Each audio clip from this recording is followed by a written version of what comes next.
Welcome back, everyone, for another review of The Stand by Redacted Media. You guys didn't know, at 100 subscribers, we're doing a giveaway.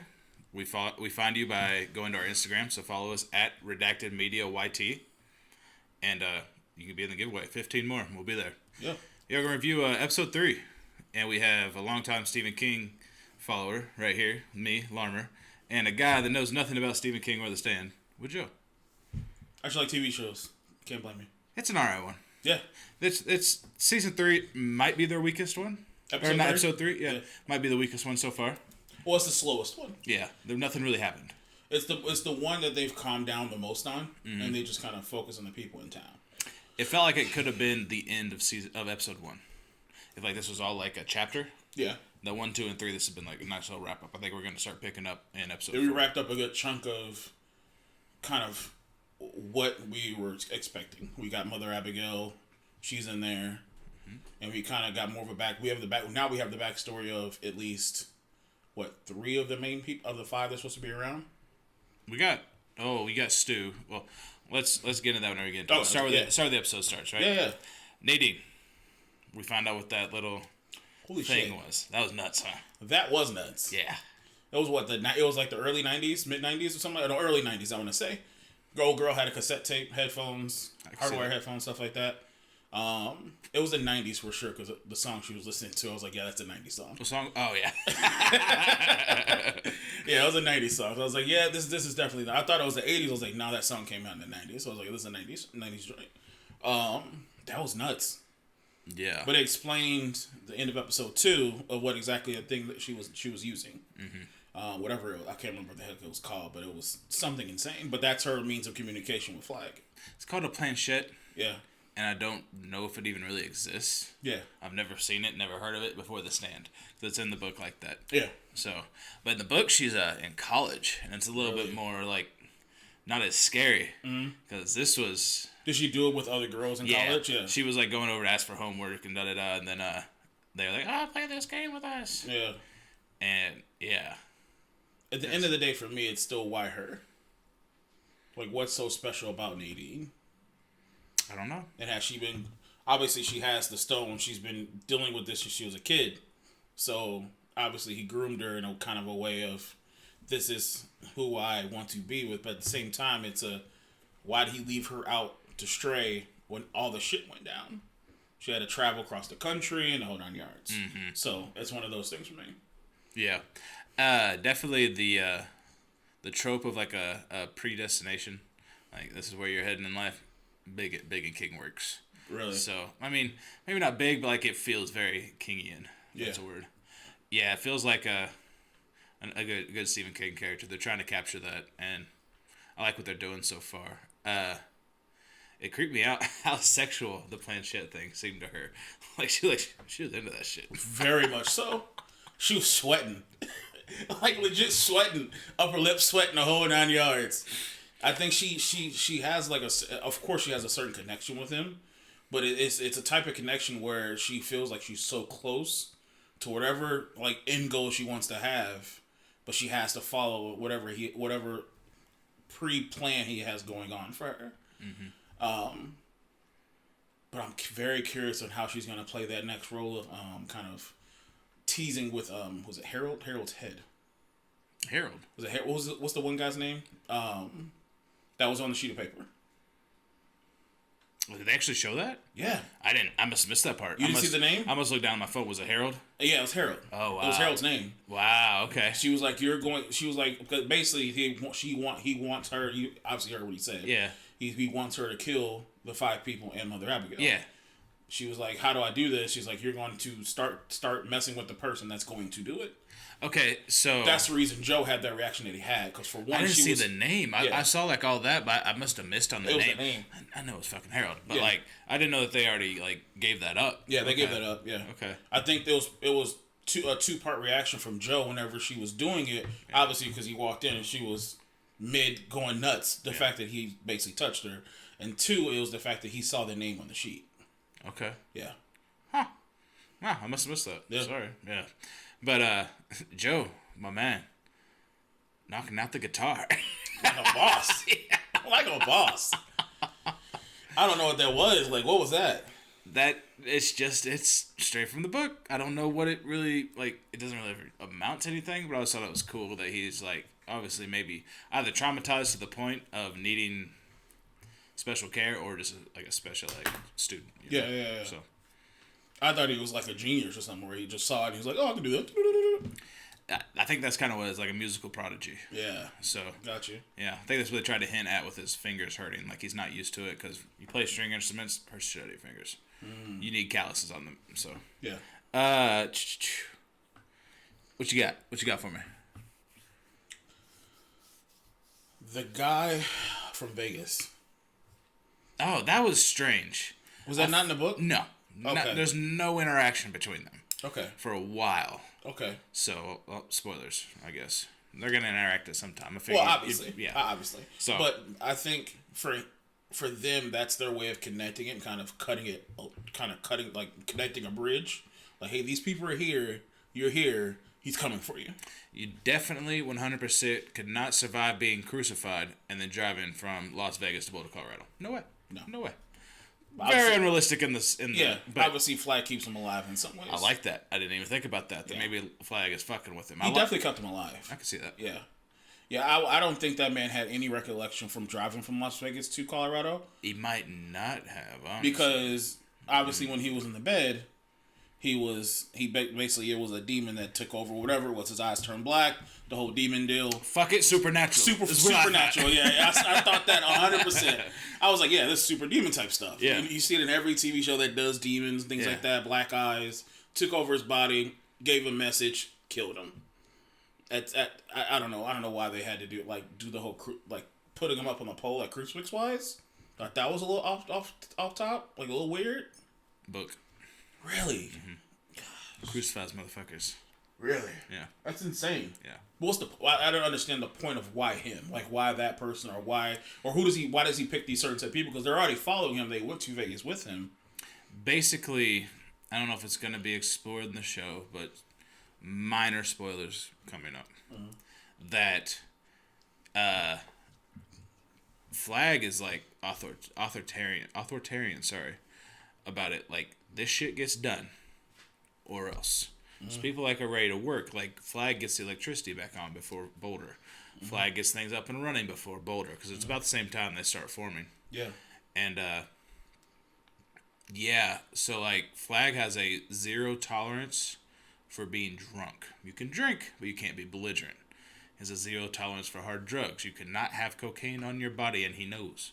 He knows if you do it. And dude was a drug addict. He said that, didn't he? Did he? I think at one point. It might be the guy that gets crucified in the book. Yeah. So. Yeah, I think he said something about he saved him or something like that along those sorts. I can see that. But that's crazy to think of, that you live in this set society. There's no police. There's no government. You're just living the best life that you can live. But you can't do a lot of things that most people would want to do or try to keep themselves from doing, living in that set lifestyle. Flag is definitely the type to establish police and military. Yeah. Unlike Boulder. Yeah. I think that they're more of a free-falling, like, holy shit, we made it, we're alive. And Flag is like, all right, let's go. We're here, let's roll. You on my side, let's roll, you know? Yeah. So, yeah, I think that's a big difference between the two communities. We'll definitely see more of it, obviously, I think next episode. Now that we know we obviously thought that it was going to be in Vegas. We saw that. We saw the keychain. I need more Lloyd Henry, the guy that was in prison. I need him. We'll catch him. We need more of him. He's a great character. I love him. We'll see how they play it. Because I think that at the end of the day, yes, he's going to probably end up... he's going to have that power, and he's going to take advantage of that power. Okay. Yeah. Because he was a secondhand man to a guy to a friend that he just wanted to be along with, and he basically saying like, "You owe me your life. I got you from eating a dude to death." Yeah. And he's gonna basically run shop in Vegas. So you think that Lloyd might get a little power hungry in Vegas because he's like his personality is kind of to be a secondhand man at all times. He was secondhand to Poke. Yeah. Poke Freeman was his name. Yeah. And great name. So, Pokerizer, good buddy. It's a great name. Jesus Christ. But yeah, so that's an interesting take that Lloyd might be like a counter mole but not intentional by Mother Abigail by any means. You know, because like I think that Nadine and Harold, which are obviously the moles in Boulder right now, the people we got to keep an eye on. Yeah. That it's interesting that there might be a mole in Vegas with Lloyd. I don't know. I'm just kind of. I know. Yeah, you're firing I'm for just. that, but Yeah. it's hard to. It's easy to see that because he can be internally he can be manipulated. He can see enough of the shit that he's putting people through, where he has a realization like, I'm not supposed to fucking be here. Like, why am I here? Like, why am I in this position? And Mother Abigail shows up, or just plays that certain sit role. Yeah. I don't know. I don't know if I can see her trying to put her foot into Flack's camp, because that's a dangerous game for her to play. Because she has enough going on with her. Like, because she's talking through the deaf guy's name, Nick Andros. She's talking through him. She's not really supposed to show up. I think when she shows up, it's like a oh shit, stuff's going down type situation. It's the only time we'll ever see her. Like, obviously the guy showed up that was crucified, so obviously she showed up for that. But I don't think she'll do something like that. That'd be kind of I think it'll be reckless more so. It'd be dangerous for her. It'd be super She's an old dangerous. lady. Yeah, it's super dangerous. I think she'll still have some sort of power. Like, if you look at the power struggle between good and evil, she'll still have some form of some powers or whatever it may be. But I don't think she's gonna fight that fight. Yeah, okay. She's gonna leave it up to the people she puts in charge to fight that fight. Okay, so before I get into Nick, I want to talk about Franny being pregnant. And the guy. Yeah. Yeah. She has a boyfriend. And she said that meet your son or whatever she said, like, to the picture, right? This is the guy that she probably was dating before shit went down. Okay, definitely. Yeah, 100%. Yeah. Because she even asked, like, what's the probability of a kid being immune if one parent was and one parent wasn't? So, a little bit of drama there. Yeah. And I'd love to tell you that it's going to be great. I thought it was somebody else's kid, like, in camp, but no, that's what I thought it at first, sure. But yeah, it wasn't. I'm glad they cleared that up and actually, like, spent the time with it. And I'm saying, like... Some black dude, too. I'm going to get that. That was my next point, actually. Yeah, but in typical Stephen King fashion, don't think that a kid can't be killed. Facts. It happens. Yeah. You ever seen Cujo? Oh, yeah. You know the kid makes it out of the car? Yeah. Doesn't end the book. The motherfucker dies. Oh, really? Yeah, gone. Yeah. Eats it. Really? Hated him. Hated him in the audio. Whatever. Yeah. But yeah, let's get into the people of color. I haven't brought this up yet. People of color in the book, there was one, and it's Mother Abigail. Everybody else is white. Really? Everybody else is white besides one guy named the Rat Man in Vegas. And I hope that we get to meet him because he's a fucking trip. Really? Yeah. Okay. But I like I'm fine with it. Did with Larry Underwood. Yeah. Fine with that. He's a typical, like, Brooklyn white guy in the book. Whatever. They're fine. I don't care. Yeah. I did like the Maeve's boyfriend back. Cool. Yeah. And I like that Nick is from Salvador? Oh, yeah. El Salvador, yeah. Yeah. So some South American country. great idea. Yeah. There's nothing wrong with changing races. Yeah. It has nothing to do with the story. So, like, cool. You find somebody that can act well, write them a backstory for her. There's a good backstory to behind it, too. Yeah. Like, hey, you've been basically just walking for jobs. Like, we're searching for jobs, lived a hard life, you're deaf, and now you're damn near blind. Yeah, that scene. The fuck? It's so much more fucked up in the book, and I'm upset they didn't go into it. Really? That fight, originally, they just beat him up. No eye. His eye's fine. Mm-hmm. Right? And he goes to the sheriff. He ends up getting arrested because they think, like, oh, he's just fighting out here, and the other three guys get away. Mm-hmm. And sheriff, like, keeps him there. Finds out he's deaf. He tells the story, blah, blah, blah. They start arresting these guys one by one. He's just kind of like driving around the town playing like sheriff's deputy because everybody's fucking sick. Yeah. The flu's going around, you know? Yeah. And so he picks up like the other two dudes, and they're in the jail cell. They start getting sick with the fucking Captain Trips, and they're dying. Sheriff dies. Sheriff's wife dies. Nick is the only person left in town. He is now the highest ranking like law member in town because he was like deputized just on the spot because everybody else had been out sick. Yeah. And guys end up dying, and he's sitting there just like cleaning up. Takes a nap, wakes up to homie that punched him, fucking digging in his eye, beating him up, like fucking tears his eye out. What? Nuts. Yeah. How'd he get out? Out of that, how'd the guy get out the cell? He was never in. Oh, he ended up just sick in a room, whatever it was. No, he was actually like camping out in the woods, like hiding from the law because they knew who he was, right? How the fuck would he do that? He was a fucking just twisted son of a bitch. Yeah, that's weird, bro. Yeah, that's so weird. I'm glad they didn't. I'm happy they didn't. I'm glad they didn't. It seemed like the ring might have been a little far fetched though. Just a ring knocks your eye out. Yeah, I think it was the ring that cut his eye. It was the stomp that fucked up his eye. Oh, okay. Yeah, okay, I can see that. The ring he remembers the ring. That was what he saw before he hit him. Yeah, but the stomp is what made him go black. I see that. Yeah, I'm right with that then. Yeah. Okay. Yeah, that was all types of bad. But I think it showed that how they portrayed that scene of him walking out and then walking back in with like to clean him up and stuff like that showed more of his angelic side. For sure. Yeah. It was like, oh, this is why you're going to Boulder. This is why Mother Abigail's called you. Yeah. Okay. What you got? But why did she pick to talk through him? Of all people. I don't know. Of all people. Like, I have nothing wrong, like, against deaf people and things like that. But of all people, the person that can't really talk, has a pen and a pad getting his M&M on. I do like that they added that Francine can sign. Yeah. Not in the book. Really? They read verbatim off of a sheet in the book. That's a good idea to add somebody that can sign in there. So just like interpret just right there, you know. That's I don't get that. Yeah. That's one part that confused me. But I mean, everybody has a role, and that's his one role is to talk. Like she talks through him. He's a secondhand man. Yeah. He's the Lloyd Henry to Boulder. Yeah. That's the way I see it. Yeah. Yeah. You got anything? Before I just move us right along, because unlike the show, we're gonna try to slow down and talk about shit because the show was fucking quick. Yeah, that hour went by super quick. I feel like I watched more ads than the show. God, these ads on CBS All Access. Get your money. Good job. I'm happy. I'll watch every ad. I'll even click on some if I fucking want to give you the interactions. Yeah. Jesus. The ads are a little much. Yeah. But it felt like an actual TV show. I haven't watched a TV show in a long time. Yeah. But oh man, if I had to think of something, I mean, we went over a good chunk of the episode already.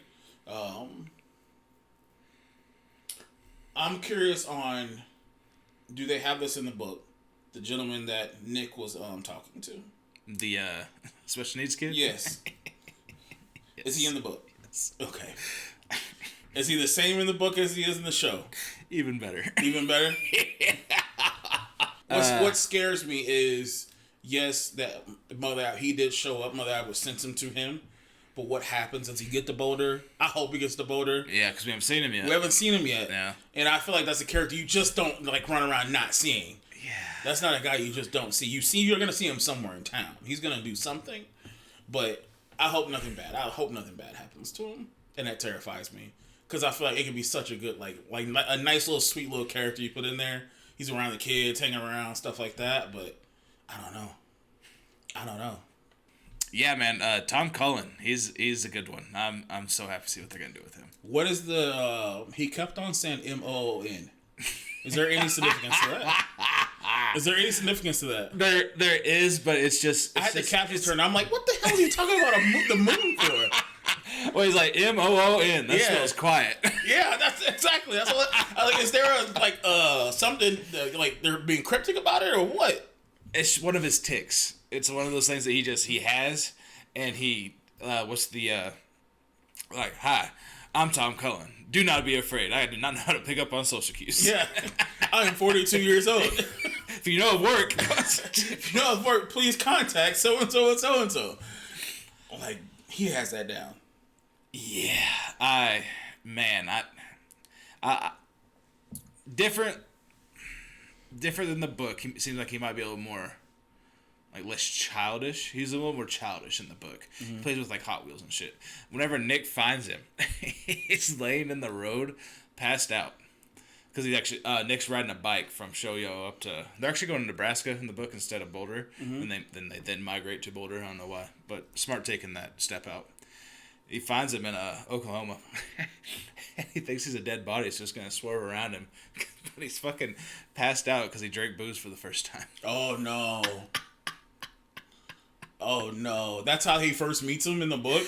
Yeah, and that's great. Nick ends up crashing because he's scared. He's like, "Holy shit!" You know, he only has one eye. He can't see shit. He can't hear shit. Yeah, and yeah, Obviously he's in a book, but he's probably. I'd imagine they have him in the middle of the road, like snoring. He just looks like a dead body. He just looks like a dead body, like laying face down. Yeah. They like. I think they jump from like telling the whole story of the world like falling apart and people just going fucking berserk, and then jump right to Nick, and they're like, okay, just another dead body, whatever. Yeah. That's insane, bro. MON. That spells quack. Oh, jeez. You see the OU Sooners jacket he has on? Yeah. Hilarious. So that's where they got that from. So where are they located? Are they in Texas or Oklahoma? In Shoyo, Arkansas right now. Arkansas, okay. Yeah, they end up, for some reason, geographically, this shit does not make sense. Why would you go from Oklahoma down to Arkansas instead of just going from Oklahoma to Boulder? It's true. But whatever. Maybe he moved to Arkansas, whatever. They can retcon it, but I found that a little funny. Well, he was probably already in Oklahoma and had to go get Nick. That's where he's from originally in the book, is Oklahoma. But Oklahoma, if you're looking at a map, Oklahoma, Arkansas is down here. Colorado's over here. So, like, that's just one logistic things that bothers me. Oh shit, Stephen King fell. But it's a, I don't know. It's hard to really say. But I love Tom Cullen though. He's great. Yeah. He's an underrated character that if this book wasn't so good, he'd be my favorite character. Really? So, yeah.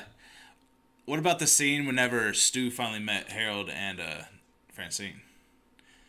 I thought that the actor that played Harold does the classic incel culture, the walk, the talk, everything about him was just, I feel like I knew a guy from high school that would have been him. The more they show this man like post town, the more I don't like him. Harold. Post Algonquin? Yeah. The more I don't like him. Like, how does he ever end up in Boulder at all, or even function in Boulder at all? Well, like, I get that.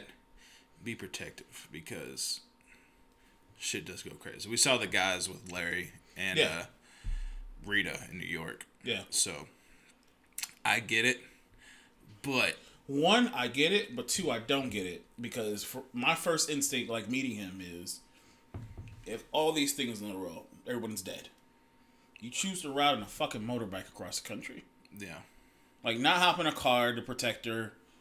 Like, they're on mopeds. They said they do that in the book for a reason because there's so many traffic stops. I'm betting it might have been hard to do that for the show because people are trying to flee towns. Like, oh no, Algonquin's all full. They end up like traffic blocking Algonquin off from the public. Oh, they can drive through it with those. Yeah, okay, that makes more sense. Swerve and swing. That makes more sense. Yeah. But I don't know. He gave off hella incel vibes though. I love it. It was thick. Perfect. He might be the best actor on the show so far. Yeah. That I've seen. I'm impressed with the guy that's playing Harold. You're like, at first you're like, whoa, what the hell? Why are you acting like this? Yeah. Like, what's your whole point of acting like this? Guy's being nice. Yeah. It's your first time meeting somebody that's just trying to, meet you and figure out what the hell's going on, shit like that. And it's just funny because you meet every other character that's following Harold across the country. They're like, yeah, he's giving me a reason to kind of keep on going. Mm-hmm. What the black guy say whenever he was with Nadine? He met Nadine for the first time. Oh. Remember when he met Nadine and Joe for the first time? When Joe was trying to Joe tried to stab him with a big ass fucking kitchen knife. Yeah, he was like basically said, "What would Harold do?" Yeah. They were looking at the spray painted road, on right? The spray painted road. Yeah. Like, it's just a thing. Like, you're following that type of guy. What a shock to the system for fucking Larry. Like, he's gonna be like, I mean, he's not like this savior that I've been idolizing this whole time. Yeah. And there's a lot to say about that, like following somebody maybe it's like Stephen King put in there for their words and like what you perceive them to be doing, and then you meet them and they might not be the greatest person. Mm-hmm. I mean, it's like an idealistic take on authors or movie stars, singers, songwriters. Mm-hmm. I don't know. I like that dichotomy, the relationship between Harold and Larry, though. I like that a lot. Yeah. I think it'll be interesting to see what happens with Harold in the end part. Kind of what tilts him finally. Mm-hmm. I honestly think it's gonna be a situation where they may fast forward a couple months after everybody's settled, and the kid's born. The kid born is gonna, I think, tilt him over. I can see that. I can see that definitely tilt him over. Yeah. Okay. Yeah, I like that prediction. And I liked that. Oh, I really want to get into this. I like how they're connecting the dreams. How they are bringing them up differently from every. Not like, you dream about that old black lady. It's not just like that. Yeah. I like that Stu finds goodness, what's the old man's name that paints? Dude that smokes weed? Yeah. Makes me caviar. I can't think of his name either. People are gonna kill me. I've read the book like 3-4 times. I can't remember this guy's name. Stu Redman, Nadine Cross, Larry Underwood, Francine, and look it up. Glenn Bateman. Okay. There we go. Yeah. Got it right. Yeah. So, yeah, I like how he had the painting of her. Yeah. Of Mother Abigail, and Stu, kind of found out that painting of Francine was a little weird, kind of off-putting. I was like, oh, that's different, but cool, whatever. That was her pregnant. Yeah, like more pregnant than she is now in the show. Yeah. The fact that they teased her her boyfriend, and the fact that how far along she he basically did it for how far along she was. I think she was a lot more pregnant in that picture, in that photo. But I love the fact she was taking prenatals and trying to hide it from Harold. That shit was nuts. Yeah. Yeah. At first, when I saw her pop on pills, I thought it might have been like Plan B. Or some shit like a... No, I said prenatal. They had a big-ass prenatal. Yeah, it did. Whatever, it panned down. Because I saw she was taking pills. Yeah. I was like, she didn't try to abort this motherfucker. Like, that doesn't make sense. But, yeah.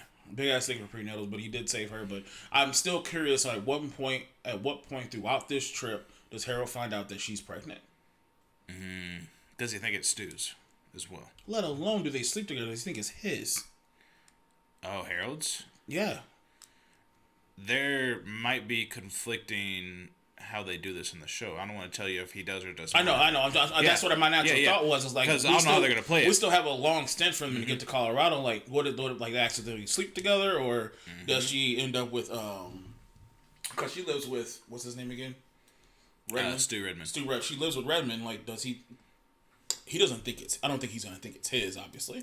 I bet that if they're because she wasn't showing at the time.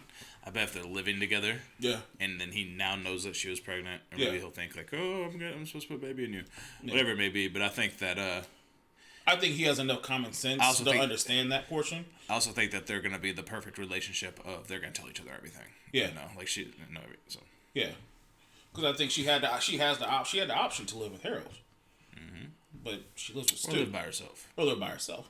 Have we figured that out? Does she live by herself or does she live with Stu? I think it's assumed that she lives with Stu because they were like holding hands and standing close. Yeah, because the way Harold reacted to it in the first place was the fact of, oh, she doesn't live with me. His whole point was, I think the way he reacted was, yeah, she's basically dead to me, but she lives with somebody else. No, in a way, no doubt. Yeah. Well, I'm wrapping up on my topics, so my biggest one was just trying to figure out who the fuck, who's gonna think what whenever that baby comes. Yeah. And that baby comes out black. It's gonna be head rollers, boy. They're gonna look right at Larry. Be like, no, wait. I still honestly think that could be a possibility because, like I said, it depends on how far along she is. I mean, when they did the ultrasound, she wasn't that far. She had only it was super small. She wasn't that far along, but it depends on kind of how they play this show. Do we have a little time where they kind of be like, oh, we're kind of in a peace area, and then shit goes down a couple months later, and she's mad pregnant and shit's going down? Because I think you can't just, in my mind, you can't just introduce Fred and then kind of strip her away from us in a way. I think she's supposed to play a role. Obviously, the main five are the most important. The main five have all dealt with kind of a loss. We don't know the backstory of the chick that's carrying the gun that brought Mother Abigail in. Yeah, I don't know who. We don't know her backstory either. We don't know her backstory. I don't know who that is. I don't know who that is either. Yeah. Like, is she gonna be a part of it? Because she's in the house, she signs for Nick, and she's always with Mother Abigail. So we don't know kind of who she is in a way. But I think they'll keep her around, and honestly, they may keep her around, and she'd be the first one to die. And shit goes down. Honestly, that wouldn't surprise me one bit if they don't give her a back. If they don't give her a backstory, it's gonna happen. I feel. Okay. Just Stephen King-esque type stuff, like people that are close to the circle dies, but they have no backstory type stuff. Well, we'll see. So, Harold said that the body they were dumping was the first of many that was going to be dumped that didn't die because of the flu. You got 5. Do you think any of them are going to die? By Harold's hands, if I were to see anyone die, it'd be the guy who said Baldy. Yeah, Glenn Bateman. I can see him definitely dying. Stu Redman, no. Not no time soon, at least. I mean, obviously, you don't want to see the black guy die first. Nah, I don't think that. You can't change the race of a character and then kill him first. That's kind of fucked. That's kind of fucked up. But you don't want to see it happen like most movies. Like most movies are just like that. But I think Baldy will end up dying first because I think he'll be the most. He'll be the easiest target. Okay. Yeah. Okay. He's all buddy. I don't really see anybody else dying. Okay. Yeah. That's the shot you're calling. Cool. Calling. Dope. If anybody were to die first, initially, I can't really see anybody else. Like I said, unless we start to figure out who the 5th person is. I think it's the chick, but I'm not 100% sure. Do we have all 5 yet? Or we have Stu, Franny, Larry, Nick, and Glenn. It's 5. 5. Okay. Yep. Yeah, we have all 5. Yeah. That's the 5 that I think. Yeah, there's no one else that they're missing. Some minor side characters that might play a role, but they might introduce them later too. Yeah. Man, Harold gonna be on some Dexter shit. We never know. Just start off motherfuckers. Yeah. Yeah. I'm ready to see it, but I think we're gonna get out of here for this week's episode of our recap. I'm excited for next week. I'm hoping in next week we see what the fuck's going down in Vegas. I'm asking the same questions. Would you recommend the show? Episode 3, we're this far in. No, The Stand is That's what I'm saying. We're episode 3 this far in, but The Stand in a whole, I still recommend it. I haven't had a reason not to, honestly. I still think it takes a certain type of person to really like these type of shows. Last week you were 7-2. Where are you at this time? For this episode of the show? Whatever. You can give me both if you want to. This episode's like a 6. Okay. It's pretty slow. Some mid. Yeah, super mid. Show's still like around a 7.3, 7.2. Okay. I said this episode for me, I actually really enjoyed it because it was just telling me what was going on. It felt like I was reading. It felt like a slow chapter in a book, but it was like a take a breath episode. I really liked it, but I was like 9.2, 9.3 last week. I'm still there, 9.2, 9.3. This show's fucking great. Like there's giving you the pieces you want for right now. It's not giving me anything that I want, but it's giving me what I think that the show needs. Yeah. Because it's like I'm rooting for my kid playing baseball. I want you to hit a home run every time. The team needs you to hit a double right here and drive in a run. Yeah. You know what I'm saying? So like, it's great. I can see that. It's not like I'm not like shook like Game of Thrones shook like, oh my god, I need the next episode. Yeah. But also I know everything's gonna happen. I'm just watching an artist's rendition of what's going on. Yeah, my standpoint, I'm more so on the tidbit of I don't know what the hell is gonna happen. So I don't know when shit's supposed to hit the fan and how big it's gonna hit the fan if it does. So that's the more interesting part for me. That's the reason I still recommend it. Because I know the type of build-ups when most people make Stephen King type shows, the build-up is always worth it. Can I talk you into, after we finish this series, going back and watching it straight through again for a rewatch just to see what they're trying to do with these scenes, with these things that we can't discuss? Because they are doing some foreshadowing things and some cool little things that are like hinting at outcomes that will be. So I always appreciate foreshadowing in storytelling. I think that's one of like the main 3 things you really need. So yeah. But yeah. Y'all keep it right here on Redacted Media YouTube channel. You like what you saw? Go ahead and subscribe. Yeah. Right here. And if you want to be entered in our drawing at 100 subscribers, head over to Instagram, Redacted Media YT. That's us. And catch this guy and this guy. We got a podcast called Joecat and Larmdog Podcast. We'll be having some more episodes coming out here soon. And I also got my guy Chris has Drop Balls Podcast, all about sports. It's probably the most informative show we have. Very informative. Not opinions. It's actually facts. Yeah. We're all opinion. Yeah. Yeah. Thank you all for watching. Stop by again next week. And can't wait to see how this show turns out. See you guys. Peace.